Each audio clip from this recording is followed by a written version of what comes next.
ہوتا ہے اور انہیں یوں لگتا ہے جیسے ہم اپنے گھر آ گئے، راحت ملتی ہے۔ اور جب مدینہ چھوڑنا پڑے تو پھر کتنی تکالیف اور امام عالی مقام پر کیا گزرتا ہوگا۔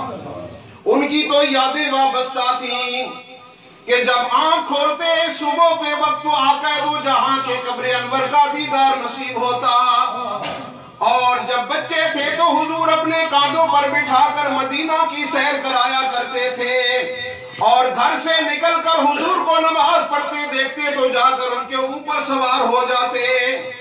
مسجد نبوی کے در و دیوار سے ان کے بچپن کی یادیں وابستہ تھیں، اور جوانی بھی گزری اور زندگی کے اونچ نیچ دیکھے، لیکن ایک وہ وقت بھی آ گیا حضور نبی کریم صلی اللہ تعالی علیہ وسلم نے جو کچھ اپنی حیات ظاہرہ میں فرمایا تھا وہ پورا ہونے جا رہا تھا۔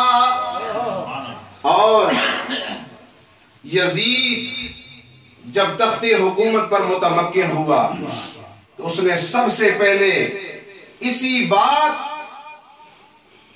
کا اعادہ کیا کہ سب سے پہلے حضرت حسین کو کہو کہ وہ میری حکومت کو تسلیم کریں اور مجھے اپنا آقا تسلیم کریں اور میرے ہاتھ پر بیعت کریں۔ سیدنا امام علی مقام امام حسین رضی اللہ تعالیٰ عنہ اگر یزید کے ہاتھ کو پکڑ لیتے اور اس کو تھام لیتے تو رہتی دنیا تک یہ ایک ثبوت بن جاتا کہ شریعت کے خلاف چلنے والے کو اپنا بادشاہ بنانا اور اپنا مرشد بنانا حسین کی سنت ہے۔ سبحان اللہ۔ اور منبر پر بیٹھ کر حضور کی شریعت کا مذاق اڑانے والے اور باندروں کے ساتھ کھیلنے والے لوگوں کو عزت دینا حضرت حسین کی سنت ہے، اور اس کے بدلے امام حسین کو سب کچھ مل سکتا تھا، لیکن آپ نے سب کچھ قربان کر دیا۔ آپ نے ساری محبتیں بھی قربان کر ڈالی، عزتیں بھی قربان کر ڈالی، اور یہ کہا کہ سنو مجھے دنیا میں نیک نامی نہیں چاہیے بلکہ میں ذلت و رسوائی دنیا کی اٹھا دوں گا، لیکن اپنے نانا جان کے سامنے سرخرو ہو کر جانا چاہتا ہوں۔ سبحان اللہ۔ تو آپ نے مدینہ سے مکہ کی طرف ہجرت فرمائی اور انکار کیا کہ ہم یزید کو اپنا بادشاہ ماننے کو تیار نہیں۔ پھر مکہ سے آپ کربلا کی طرف عازم سفر ہوئے اور حضرت سیدنا امام علی مقام امام حسین رضی اللہ تعالیٰ عنہ جب میدان کربلا میں پہنچے تو آپ نے پوچھا یہ کون سی جگہ ہے؟ تو جواب ملا یہ کربلا ہے۔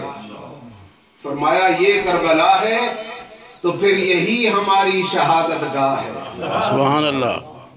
اگر یہ کربلا ہے تو یہ میری شہادت گاہ ہے، یہیں پہ خیمے گاڑ لو، یہیں پہ ڈیرے لگا لو اور اس وقت کا انتظار کرو جس کا میرے ساتھ وعدہ کیا گیا ہے۔